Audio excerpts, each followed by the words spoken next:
I I think image says a lot about a person, and a lot of times that's what we base our first perception of people on. And we had a situation where a young man stole Avery's phone. Wearing good jeans is like almost wearing basketball shorts sometimes. Like it's super comfortable once you find that right there.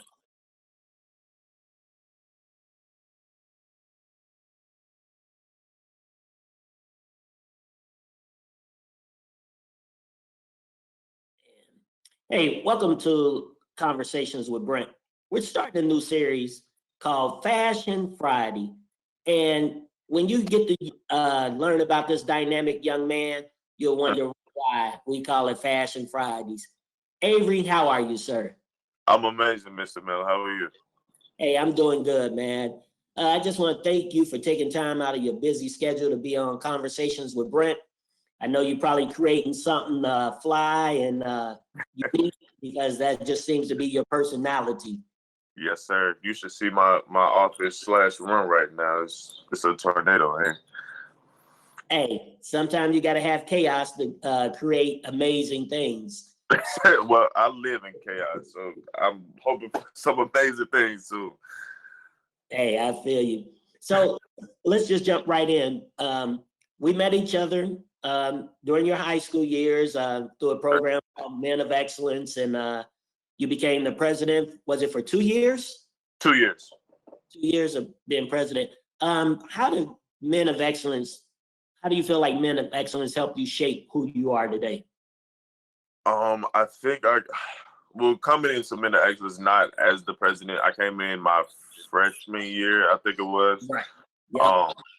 And I didn't grow up with brothers, so like having young men that were like-minded, and getting on me to do better and pushing me to do better, definitely helped me a whole lot. It changed my viewpoint on a lot of things. I grew up with a lot of women, so just having a male's perspective and a young male's perspective, not necessarily like somebody that's out of touch, kind of guide me and tell me what to do and what not to do, change my opinion on a lot of things and my view on a lot of things. So had it not been for Men of Excellence, I don't know what I can tell you I'd be doing right now, but I'm very appreciative of that experience. Well, and we appreciated your leadership, and I got to tell my favorite story when it comes to Men of Excellence. And ladies and gentlemen, Men of Excellence was a program for young men in North Atlanta High School here in Atlanta, Georgia, just to help fill that void of maybe not having fathers or strong male leadership, because father may have worked, travel, all that. And we had a situation where a young man stole Avery's phone, and any of us would be highly irritated, agitated, and ready to go off if somebody stole our phone. And everybody knew who stole the phone, but we didn't have no proof. And the last meeting of that year, the young man told me and Mr. Everhart he wanted to talk to us and Avery, and he told us that he stole your phone. And at that point, man, you could have went off, you could have started swinging or anything, and you kept your composure. Yeah. And you asked him, why did he steal your phone? And he said, we didn't have any food to eat, so I stole your phone to sell it so we can eat. And at that point, we all looking like, and what you said next just truly epitomized the growth I seen in you. You said, look, man, we brothers. If you didn't have any food to eat, you should have asked me. We would have got money together to get you some food. You didn't have to steal from me. If you can recall just how you felt in that moment, man, what was that moment like for you? It was different. It was very new because that was the first time anybody had really stole from me. So I didn't really know the proper way to navigate it, but I think that was just my initial reaction, my initial thought. Like, I've never, like I said, they never experienced anybody stealing, so I never really understood the reason going behind it. And so it really registered to me, like, why would somebody steal? Like, if you need it, just ask for it. I got you. So I think that was my thought process. But I mean, since then, I've kind of, as many times as you remind me of that, I've kind of tried to adopt that in a lot of things I do. Just ask for it. And I try to be quiet for my own self. If I need help, just ask for it. There's no reason to go behind anybody's back or just struggle when there are people out there that are willing to help. Yeah, you know, one of my favorite sayings is a closed mouth don't get fed. Exactly.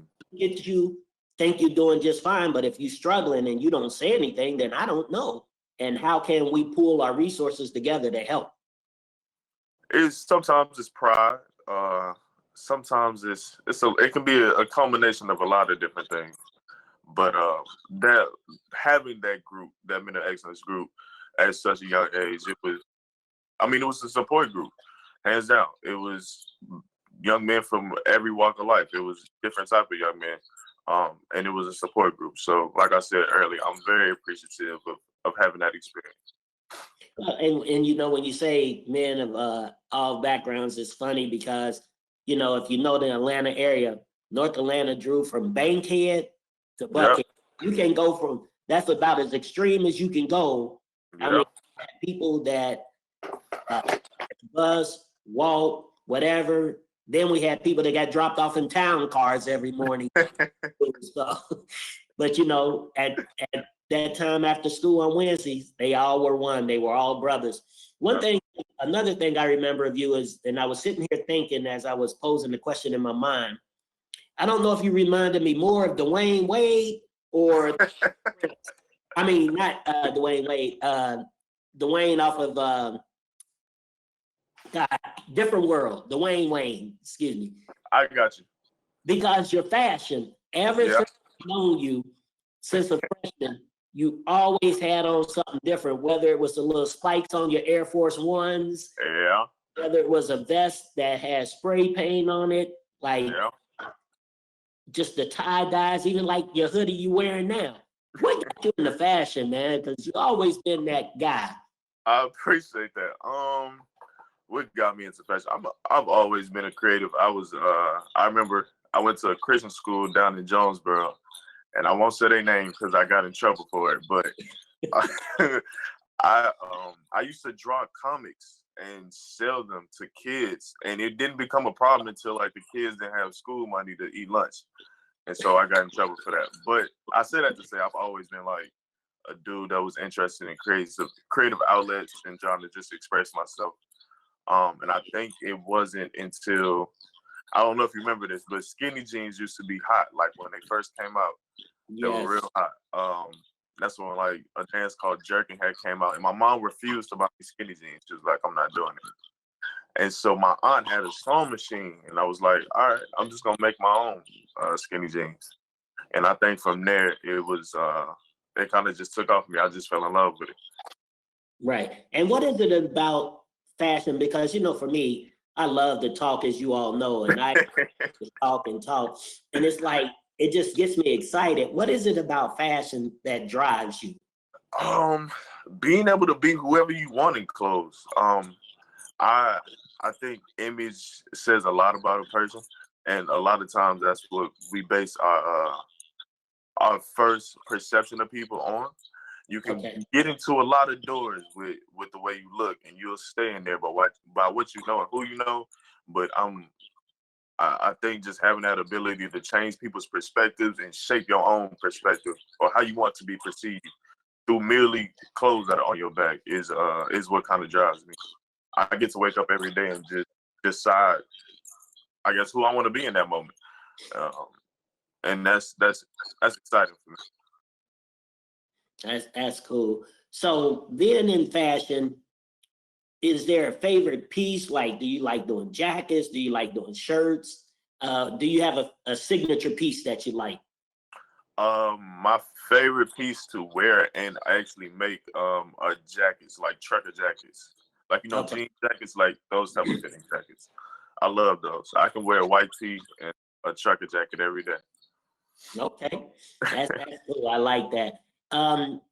When you think about coming up into the holiday season, you know, you got Thanksgiving time with family. I don't know what Christmas is going to be like with COVID, but, you know, maybe office Christmas party, friend Christmas party. What's some quick hitters that maybe people can do to change up their wardrobe? Quick hitters, a blazer is always a go-to for me during this time. Like a little party blazer, or even just a more simple blazer, because those items are things that you can dress up and down. Okay. You can look professional, or you can play it to more casual side. It just depends on what you're wearing it with. So that's definitely a go-to for me. I would also say, and this is, I think, something that's known, but something I've been pushing a lot recently, but investing in good quality jeans. A lot of times we as guys kind of just, if it's functional, it works and we're going to go with it. But having good quality jeans makes the world of difference on how your outfit comes out. In my opinion, it's just details for me. But those two, I think, are some things I kind of want to harp on this season with my clients and also with myself. Okay. And two things. We're going to touch on clients in a second, but Mm-hmm. man, I was at listening to you and a couple other people. I hit Ross and TJ Maxx and Marshall. And man, I went one day, I think it was Marshall, and found me a pair of Michael Kors jeans. Yes, sir. Oh man, I finding another. I bought two pairs. Yeah.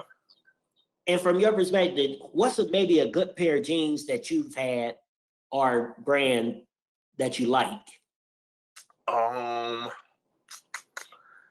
Well, I won't tell you the price on them, but I got some Versace jeans on sale a long time ago, and like they're the most comfortable, stretchy fabric that I've ever worn.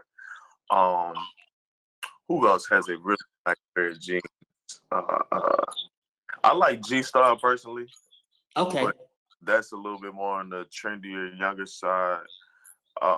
Purple brand also has a good pair of jeans too, and those can be either trendy or a little bit more less trendy, like casual, for the more grown and sexy look.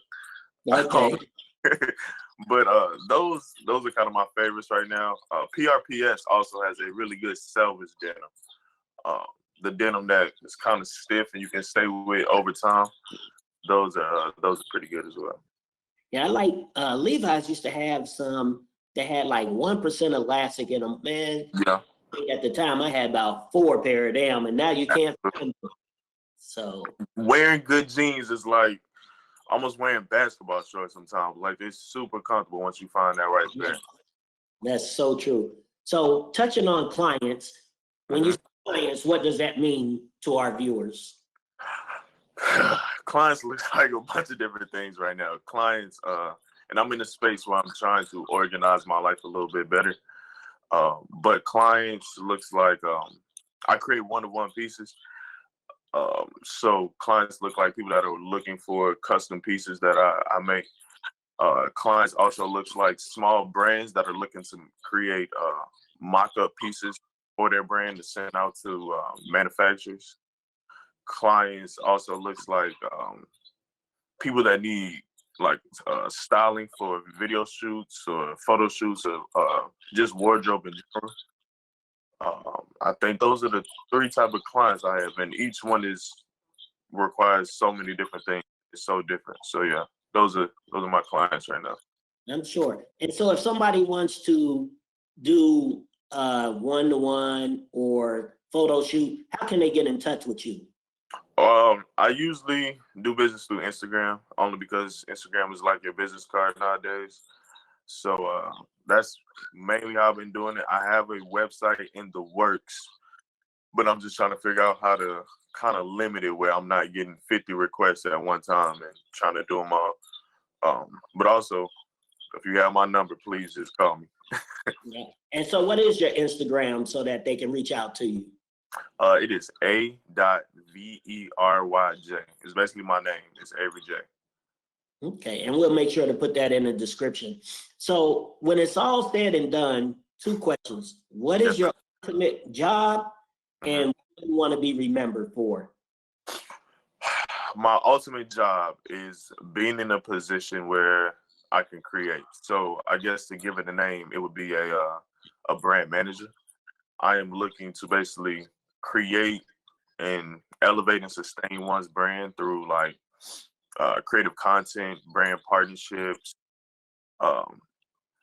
So it's kind of, I don't know if it's a job already, and I'm sure it is for a few companies, but I'm trying to just use the hybrid of my skill set. So using my marketing degree, my business acumen with my creative eye to basically just create someone's brand in any way I see fit. But I hope that answered your question. It's a complicated, it's a complicated answer. But I want to be remembered for a few things. Well, one being that I created my own opportunities before looking for them. And secondly, I want to be known for a person that's inspiring. I think there are a lot of dynamic young men like myself that are looking to ways to kind of what's the word? I guess express their intelligence and their creativity. Right. Don't really have the means or the note with like to do so, or the guidance even. So I kind of just want to be that blueprint for gentlemen like myself, and creatives period like myself that are looking for a means to express their intelligence and creativity. That's awesome, man. And I know you'll do it. Anything about you that I know, if you put your mind to it, you'll do it. Yes, so, sir. We get ready to wrap up this Conversations with Brent. Is there anything else you want to share or leave with people? And then give them your Instagram again before we close out to make sure they know how to get in touch with you.